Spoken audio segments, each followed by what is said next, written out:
Welcome to 1407 Gray Mountain Lane. This is the living memory of the X-Men. Stop breaking into my house. Just knock, okay? I see the vault you installed now. Right. Yeah, I got stuff now, okay? Just knock. Oh man, how you doing, MJ? I'm doing good, man. I'm doing good. Good. Corey was just here. He'll be here in a second. Yeah, like man, this has been a crazy week for X-Men. We got X-Men 9 that came out. We'll talk about that. Devil's Reign came out this week, which was surprisingly good. Found out the new previews for X-Men Red. I found out something crazy that's going to happen for Thunderbird, about the writing team. All right. Yeah, we'll go through it bit by bit. It's just, yeah, the stuff is bubbling right now. Like they're cooking. Exciting. They're cooking. That's finally. All right. So how you been, man? Everything good? Like, how's everything? Yeah, everything's good. I love that Doctor Who shelf you got, bro. I'm so jealous. Yeah. You're like, yeah, it's nice. I know it's nice. Oh, so where do you want to go? Like, you want to go with the books, or you want to go with what we heard? Because like this has been kind of a big week.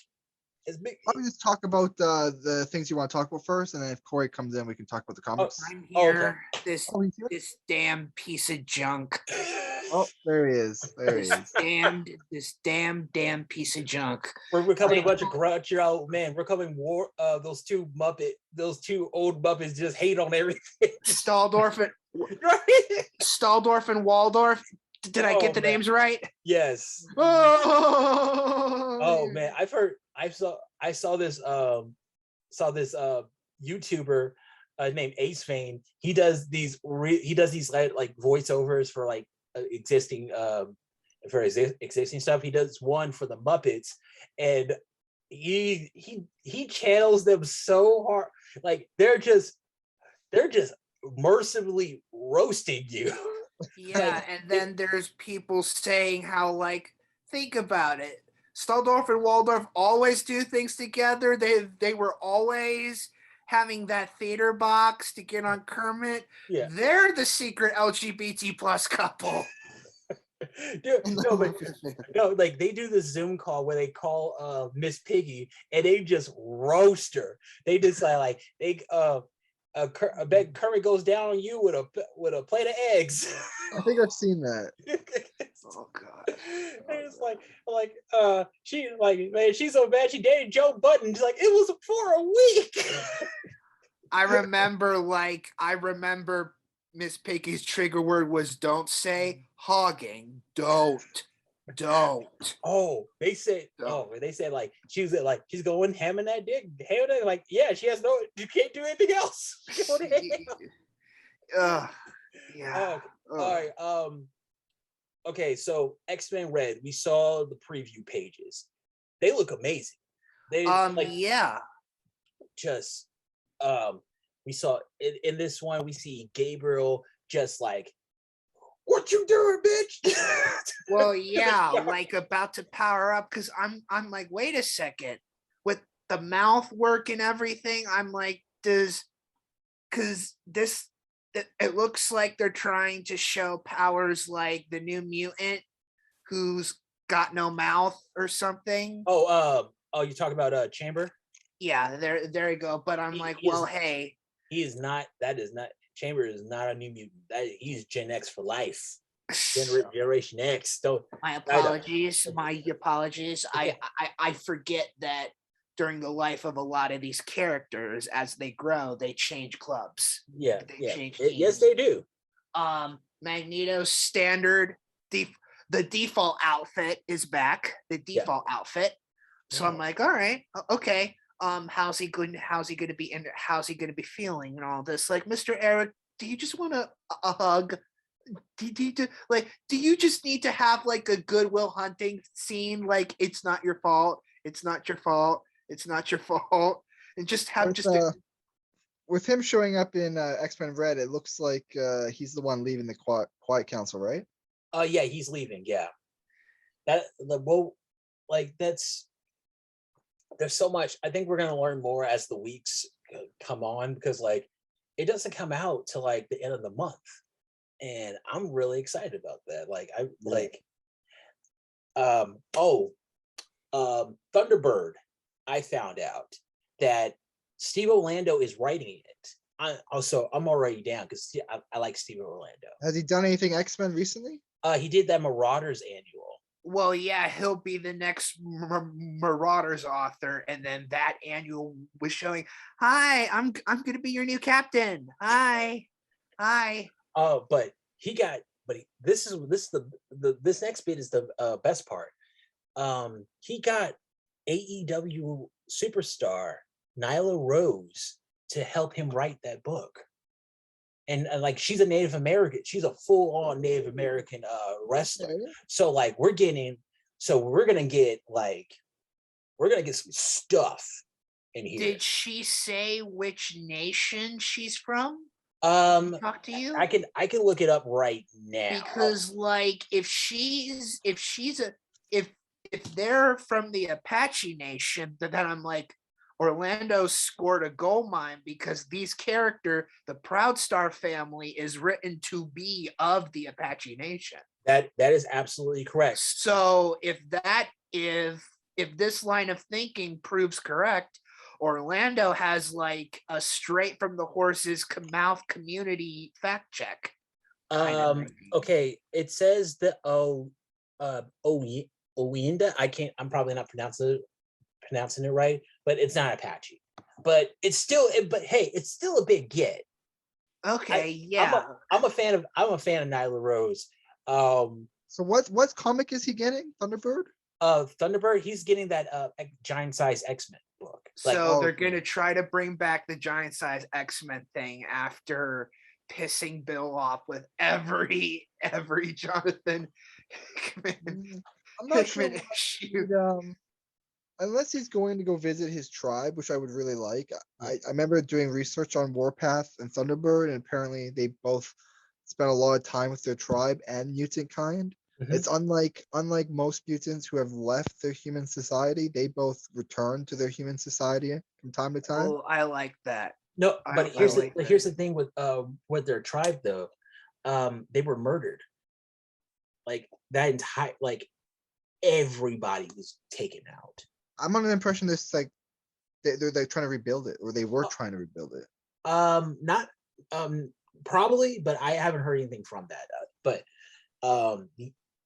apparently, like back in the day, Warpath came home one day after leaving the Hellions, and he came back. His entire reservation was gone. It was totally Dances with Wolves. Everyone was just but here's the thing though. He thought it was the Hellfire Club for the longest time, but it actually ended up being Strife, Cable's evil twin. Oh, of course.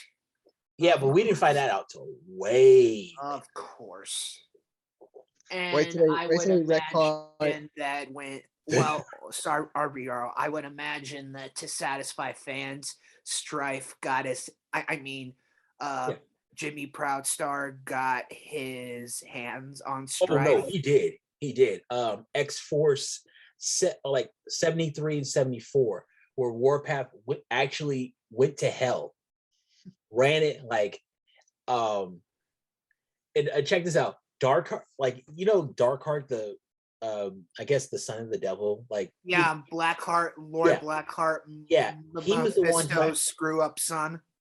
He actually called up the rest of X-Force and said, "Yo, your buddy is down here, and you need to get him because he's running a fade on Strife right now. He's just running."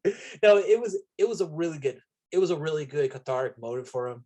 Like, I love it. It's I would imagine that when Proudstar got his hands on Strife, was it almost analogous to what Captain America did to Steve-O? But if Captain America put his foot up his ass, then yes. well, yeah, kind of like, yeah, like you killed my. This is for my grandparents. This is for my friends. This is for my mom. This is for my. You killed my mama. Yeah. Oh yeah.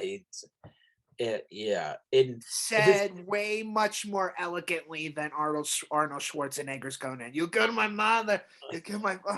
So what I was going to say earlier was I can't wait for them to retcon Wolverine to be the one that killed off the reservation. right. Oh, Totally makes sense. Now that I mean, you said it, it's gonna get in someone's ideas.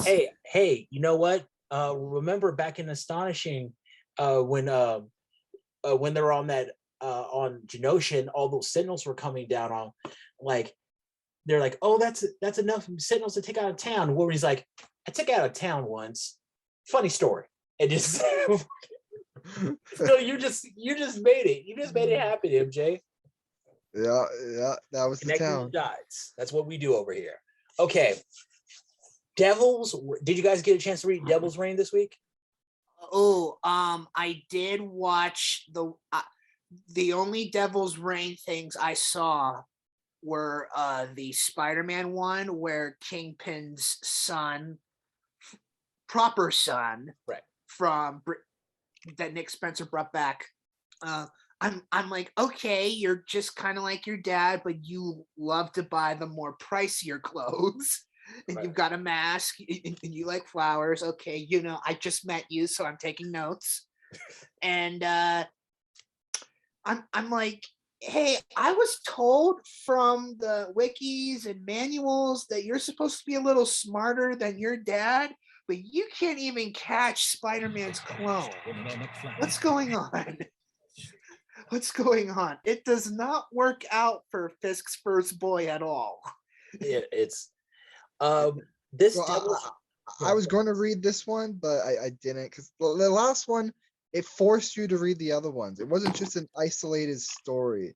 Right. I want Devil's Reign, but an isolated X-Men story where I don't have to read all the other Devil's Reign. And the last one, I was so confused. I didn't know what was happening, so I know I didn't read it. But was it good? I feel like when I was reading it, I felt like I was watching a Law and Order episode. I kept on hearing that dun dun. Like, it's not bad. It's not a bad feeling. No, it's not a bad feeling. It's just sometimes you need a good, Law and Order episode to zone out on. Were there tie-ins for Devil's Reign this week, or was there an actual issue of said event? Oh, it was an actual issue of Devil's Reign. Oh, okay. But it was a tie-in. It was a tie-in issue, though. It was. Yeah. It's but I'm not reading. It's an official issue. You need to read the entire Devil's Reign to understand what's going on. But it is this issue involved Emma Frost. Oh yeah, Devil's Reign X-Men. Phil Noto again on Emma, and I'm like, Miss Emma, be careful. Fisk has his Fisk, and I'm like, I kind of already know how the ending might be. The White Queen is going to end up winning in some Hail Mary way. Or she's gonna be the new Kingpin. She's gonna take Wilson Fisk and be the White. Or she's going to learn that Fisk's possible other boy is trying to take over, and she's gonna be like, oh. Then she just be like, will you listen to Auntie Emma about something? Yes, Auntie Emma. Yes, Auntie Emma. It's so weird when she says Auntie Emma, like, bitch, I don't know you. Like, we are not related. Well, yeah, didn't she try that one time when she met Wiccan and Speed and one sort of thing? And then Wanda, who was lucid during this time, said, you better ask their mother first. And it was a girl fight and stuff. Yeah, I probably. It just. I'll find the panels and show you. I'm like, I need to find this whole issue because this looks like there was a girl fight.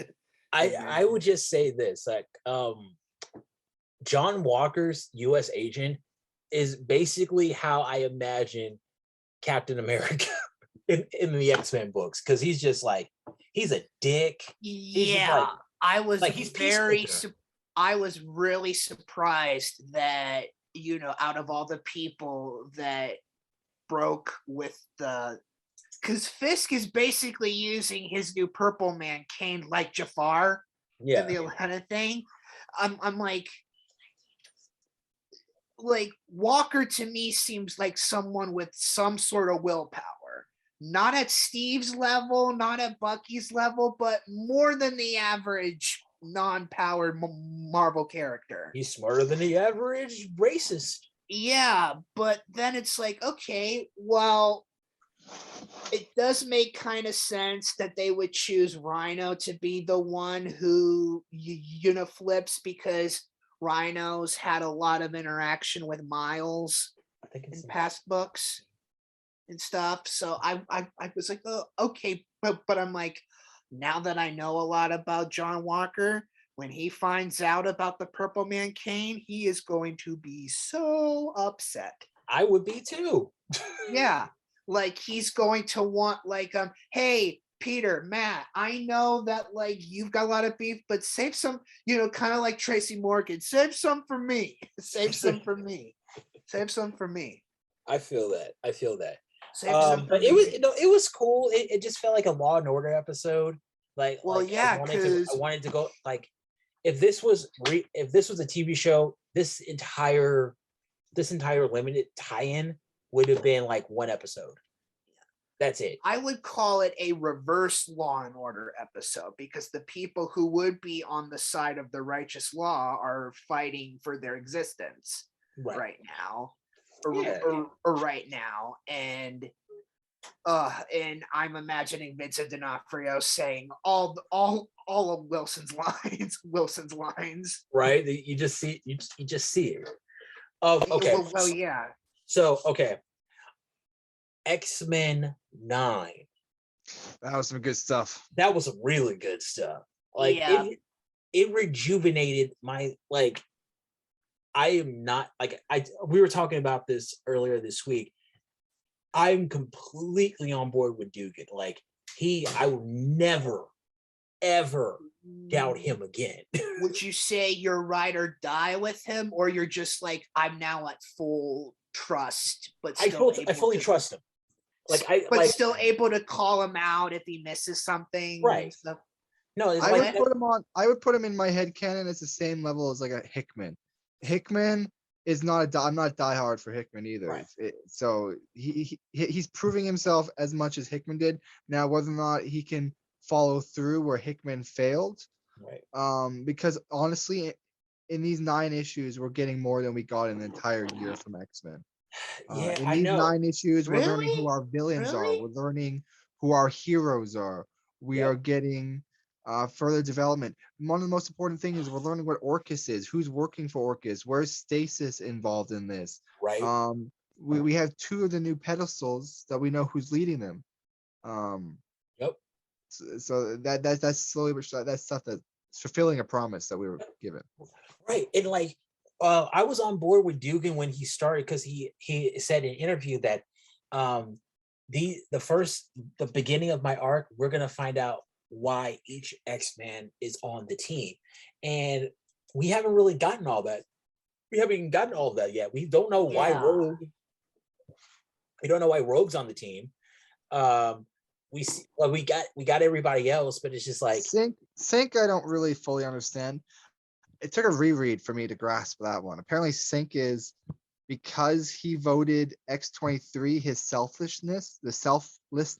Yeah, people voted for him. That wasn't really explained well. No, okay. Because he wants to court Logan's daughter. That's why. No, I get that, but people voted for him because he did that. That was. Oh, weird. no. Yeah, I see where you got confused. He said, like, I know a lot of people are gonna be voting for me after the whole Children of the Vault thing. Oh, yeah, my bad. No, it's cool. No, it's cool. It's dialogue that you could easily miss. I get that. But like, we saw that, but like, we saw like for her, but she got a lot of votes as well because she was part of that team. Mm-hmm. So. Yeah. I would also interpret it as, yes, wow, you survived the vault, good God. But then she's also the daughter of the Wolverine. the guy who's the best at what he is. What's up? Who do we have left? Sunfire? We already had Sunfire earlier. Sunfire. What was his reason? Why did they vote for him? He said he's selfishly believing he believes in Krakoa, and like I think it was like at issue 5. I'll go back and read it. So nobody left. X-23. Did she get hers? Yeah, I think so, but I'm not Kinda? entirely like we know why she like it. Hers is kind of tied with Sinks, which I don't. But I want to see Rogue, especially after especially after this issue. Oh yeah, Well, we haven't seen Rogue yet. That'll be a good one. Okay. Oh yeah, Well, I want to see okay. so much New Orleans, Mississippi stuff, and oh yeah. But MJ, you hit it right on the head. We got more out of this issue than we had all like since the gala, and like I'm so into. I'm like, Orcus is super dangerous. We know that, like, the council, they know Orcus is up there, but like the majority is like, no, let's kill him with kindness. Yeah, Even it's Storm. it's Even kind of like Storm. Yeah, was killing with Storm. kindness. Yeah, like That's weird. yeah, kind of weird. But like, I was on Twitter, I talked to a couple of Storm fans, and they kind of broke it down for me. They're like, that's not in her character. She has to be driven to be on the offensive. And I'm like, but if you know it's there, can't you just? It's like, you know, my headcanon is that because she's the seed of peace on Araco, she has to be the voice of peace on Krakoa because she's the voice of peace on Araco. Yeah, I understand it. I just don't know. I just don't agree. It would be hypocritical for her to be anti-war on Araco, pro-war on Krakoa, right? Yeah. yeah. It'd be something to get into. It'd be something really cool to get into. Oh yeah, that would be something cool. Yeah, it seems like the council knows about Orcus, like how when Washington was just starting to learn and realize that the mafia was becoming a problem, and they were getting like the web organization down, and like Dugan's now letting the council know some names now. Like, I disagree that it's kind of stupid that they're voting on whether or not to engage in a secret war. They sent like 7 suicide missions. They don't know that though. Who doesn't? I don't think the rest. Oh, I'm not really sure the rest of the council knows about it. I know X-Force can operates independent. So you think X-Force sent suicide missions by themselves? Not suicide mission. I think Xavier Magneto knew, but like because they're the leaders of the council, and but it's really up in the air. But we have a white page where they sent Wolverine, Domino, and Kid Omega to Orcus like 5 times. Yeah, and that's not including the first suicide mission in House of X. Right. So there's like 6 suicide missions attacking Orcus. And like my thing is, they need more people. You can't just have those 3. You need a technopath. You need a teleporter just to get them back. You need a. They've talked about trying to throw Orcus Station into the sun. How is this not a secret war? How is this not already a secret war? You don't attempt to throw your space station into a sun and that not be an act of war. This is a secret war going on. So I just don't, unless it's like just Xavier and X-Force doing this stuff together and Magneto, and it's not the entire Quiet Council. Now it's officially they're voting on it. Right. Yeah, I think that's what it is. I think it's.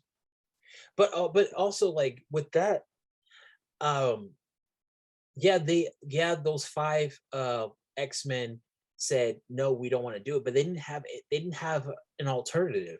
I was thinking, wouldn't it be more like, why not just expose them? Why not just go to me? It's like, hey, listen, there's a bunch of humans in space who are plotting our demise.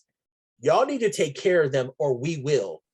They attack us, we're attacking everybody. I know, not make it a threat. Not make it a threat. What particular event would you have exposed? I'm trying to think of just Orcus, like just what they're doing, like their entire like organization. Because Shield, AIM, Hydra, like Alpha Flight, a bunch of people are in on this, and but do they have an action like Terra Verde where they killed a bunch of people? I'm not sure. I don't no, think I think Orcus is playing the cards pretty close. If they're experimenting on people and killing them and experimenting on them, they're keeping it very hush hush. yeah, Like you're right. Dr. Stasis is focusing on animals, actually. Yeah. Oh, yeah, he is. And also, they got MODOK. They got MODOK on the team, which is Yeah. Hold on, really hold they on. broke him You out. gotta say it like this. MODOK. MODOK. Yeah. MODOK. I hate they called him a robot. Like, why? Murder Death He's a Machine. giant head. He's a He's- giant organic head. Mechanical organism designed Nimrod only looks for down at a killing. giant head. Nimrod, the most powerful robot on the planet, looks down at a giant head and says, "You're an interesting robot." Like what? What? I mean, Yeah. It's just stupid dialogue. It makes no sense to me that from how all of what you guys have taught me about Nimrod and how absolutely dangerous he is, how would he be playing nice with like everybody for so long? On game. With my limited experience, Right. my interpretation was he's just like, I'm just gonna play the nice, quiet robot thing for a while, He's watching them. He's and watching then everybody. He's like, ooh, whose head am I going to pulp first? I thought he was gonna kill MODOK. I thought he was gonna kill him because MODOK is an organic being who would not be pro robots ruling the universe and killing all humans. MODOK would like to kill humans, but he would not want all humans dead. Yeah, because he's a and mutated human. He's a mutated human. He's a plus mutate. we are given this weird seed of like Cyclops trying to like fix MODOK or like trying to get to him or Or something. yeah, talking to him. Yeah, that was weird. And so I kind of thought that maybe MODOK was gonna work with Cyclops, and then Nimrod kind of like saw that, and then would just killed him right on the spot. It's I don't know. Also the Iraqi. I really like the Iraqi. A lot of people were trying to say on Twitter were saying like, "Oh, I want to see Storm and Sunfire get together." I'm like, no. Araco seemed like it was really kind of like it was like Storm was like it. So Sunfire has a fan club. It seems like the most powerful Iraqi mutants foster fan clubs.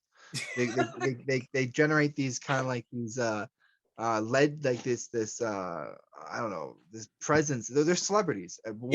Most powerful warriors on Araco are celebrities, and so you have this new celebrity who's a little mystical looking and wears a cool helmet and a full getup that the Iraqians are not typically like. Iraqians wear the getup, but not like colorful.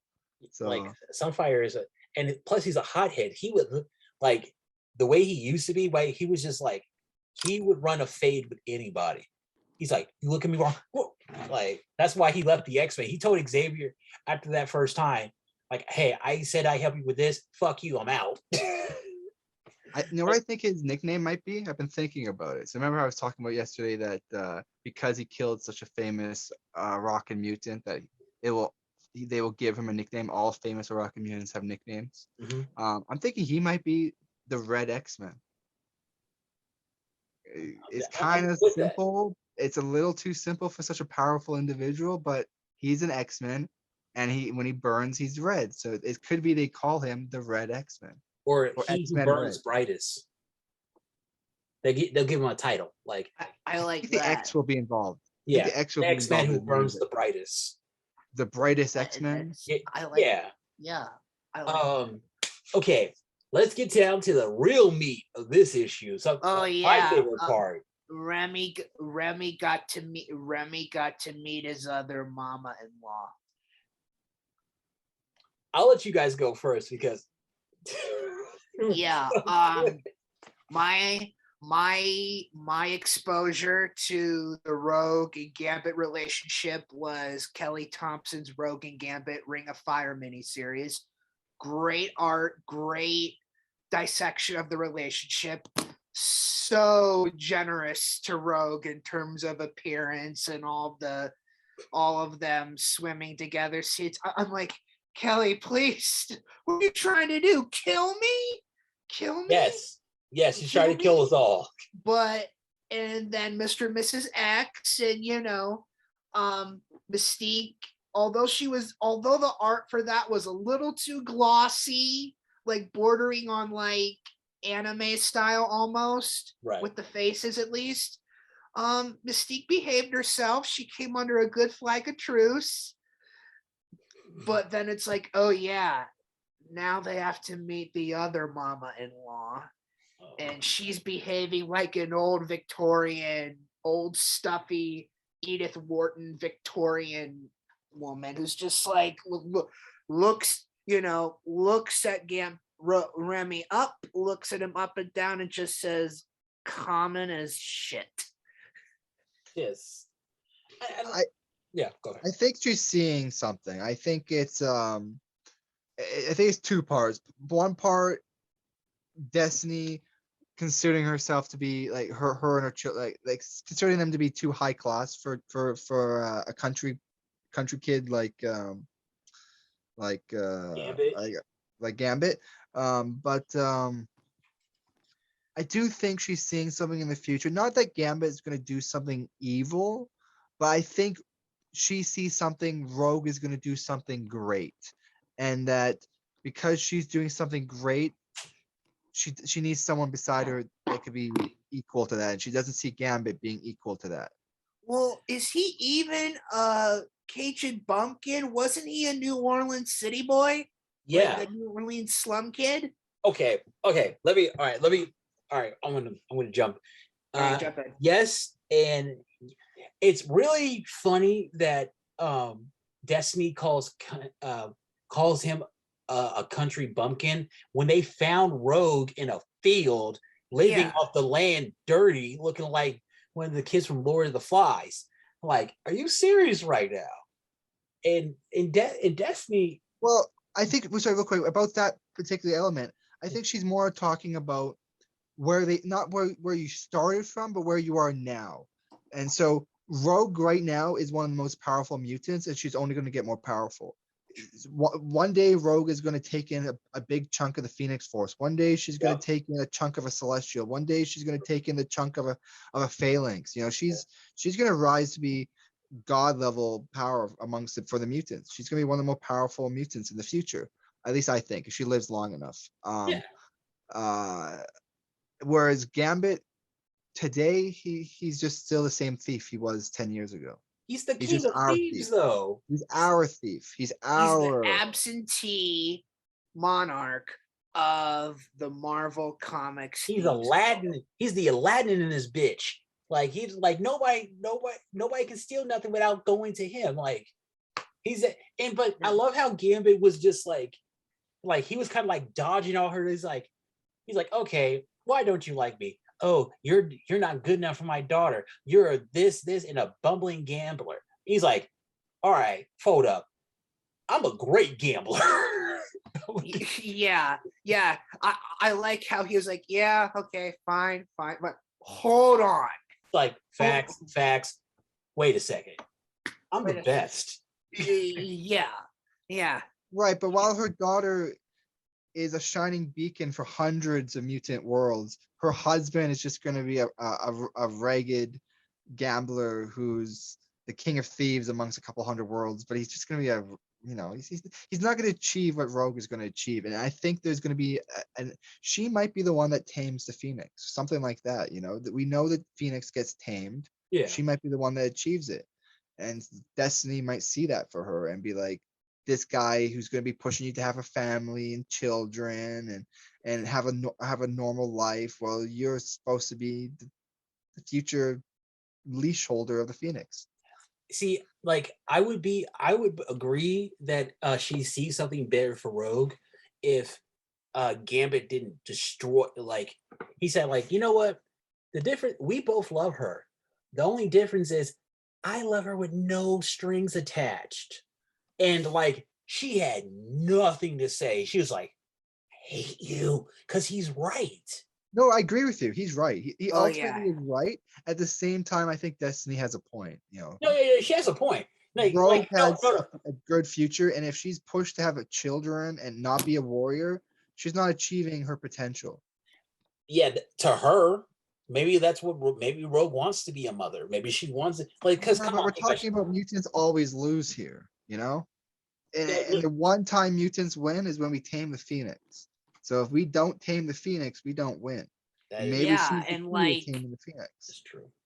Yeah, you're right. jumping in here to speak about the family, Kelly Thompson took some of the initiative in putting a what if scenario in one of the Captain Marvel arcs where we got to see a possible future where Rogue and Gambit did have a kid and it ended up being a little girl Nice. named Irene. Does she have Gambit's eyes? Does she have Gambit's eyes? Please She tell got me. her daddy's eyes and Yes. everything else looks like her mama. Nice. She's just a little more paler than her white daddy. hair? White hair too? She has a bit of white hair? Looks exactly like her mama, and she has her daddy's eyes. Okay. So the end of this issue. I'll show you guys pictures in the DMs after the show. Oh yeah, I'll put them in. I'll add them in with edit. Okay, this is just me. Maybe because I'm a petty asshole. You guys know me. I'm hella petty. You're not petty. Stop it. Okay, if my mother-in-law said all this to me, I'll be like, you just made me. Oh, you just gave me a lot more motivation to start a family, and you can't see them. Just like, yeah. No, I mean, Not to mention save her life. Like she's bad talking him while relying on him to save her life. Like, yeah. well, she can be brought back, but I'm saying with her, I'm saying with Destiny, like, oh, okay, if I'm not good enough for your daughter, then you're not gonna be good. You're not gonna think our child is good enough. So you know what? That's it. They're not gonna know you. They're gonna be like, "Hey, Dad, who's that?" Oh, those are just some old crusty bitches. They're just mad for no reason. Yeah, but good luck keeping a precog away from your child. Yeah. Hey. Just like that's how you got to do with in-laws. You do it because everything changes once the baby gets there. Well, yeah, that's how it's gonna be with my married sister who's got a kid on the way. And I would be honest, if scenarios with my sister and brother-in-law's courtship went like any differently, and I come from a very vocal, outspoken family, if my parents treated my brother-in-law in any way analogous to what was laid down in this manuscript, I would actually speak out of turn and be like, Mom, like, really? Like, y'all mad about that? Yeah. He's good in school, great work ethic, treats our sister with absolute manners, and you're still giving him a hard time? Can you at least just give him a good trial period? No, here's the thing. I wouldn't listen to anything Destiny and Mystique would have to say. Be like, oh, you guys are, yeah, you're right. You guys are good. You guys are good mothers. I mean, considering the fact that you made your child basically power rape Captain Marvel, or what about that one time where Mystique shot her, or that other time where Mystique stabbed her, or that one other time Mystique impersonated a 17-year-old girl to try to catfish him for no goddamn reason. I'm still mad about that. Oh yeah, you're talking about Bobby, where Raven was like, "Yeah, I've got mutant inhibitors in certain areas." No. That's a whole nother thing. Oh, that's it. Like, Mystique gave Iceman the equivalent of a STD.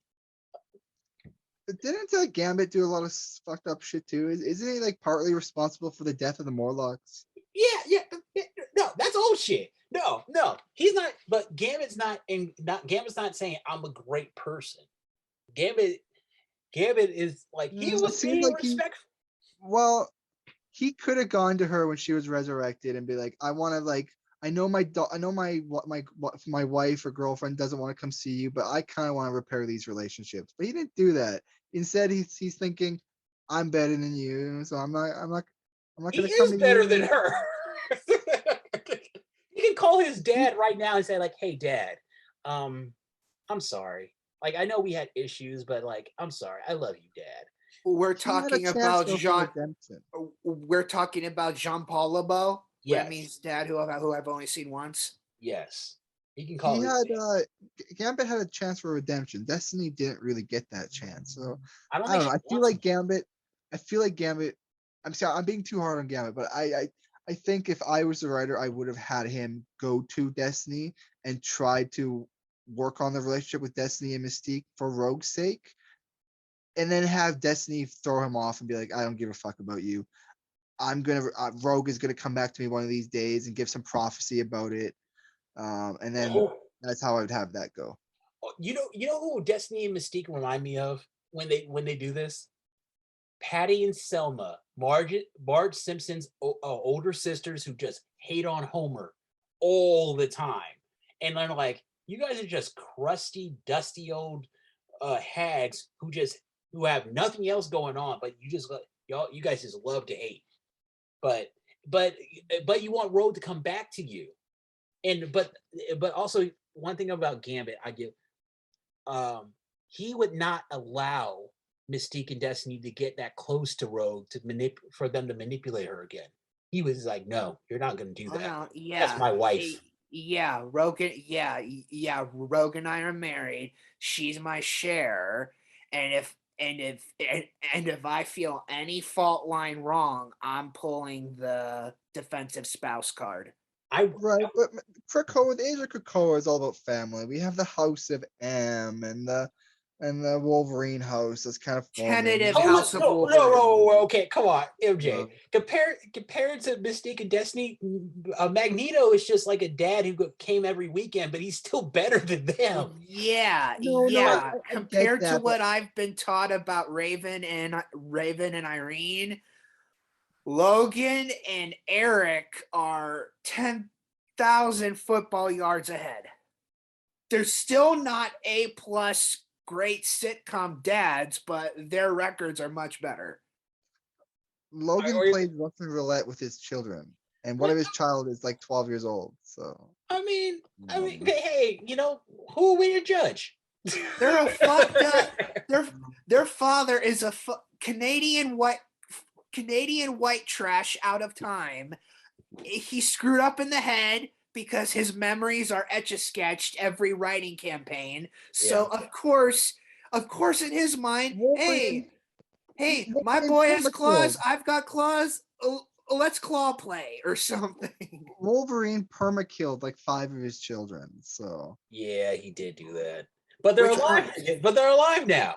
Yeah. no. The human children. He killed Oh. 5 of his human children. They were all gathered up and sent after him, and he killed them. And then he learned afterwards, and he cried about it. But That's not his fault I'm, though. Like, no, I'm pretty sure that's what made him cry at X of Swords. In X of Swords, he was shown all the people he's killed in his life, and he was stoic about it. But then all of a sudden, he was shown a something, and he cried. I think he was shown the bodies of his children that he killed. yeah, but like, well, yeah, I you're right. You're absolutely right. It's just I just love that one hitter quitter that Gambit threw at her, and she can't say a thing because if she is like, "Oh, I want to be a good parent to my child," like, what about Nightcrawler? He wants you. He wants the best for you, and you tried to kill him a few wasn't times. here this time. Huh? Mystique wasn't in this, was she? No. But like, I think she's dead right now. no, she's not dead. Well, she died in Moira. going after Moira. Moira Um, died in the hospital. um, She got blown up. yeah. You know what? We don't really. But she didn't. But she was in the. Was she in Not the? sure how she could survive it. Yeah, they probably they got her. They brought her back.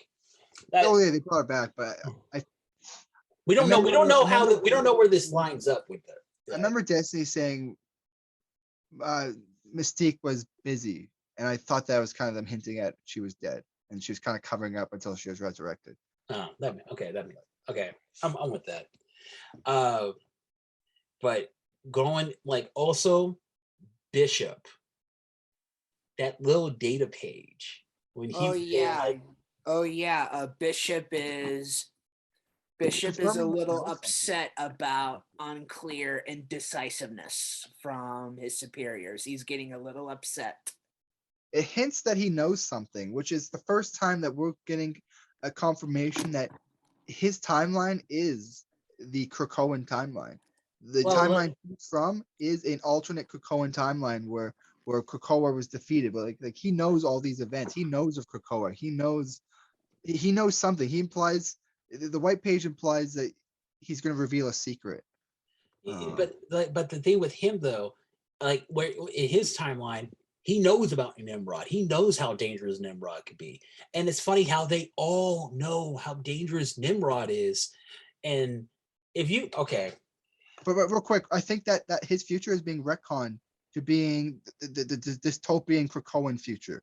But like, we don't really know what happened. Like we just know that there was a big war, the Summers War, the Summers Rebellion. I'm sorry, and they all got put into camps afterwards. So we could be seeing the Days of Future Past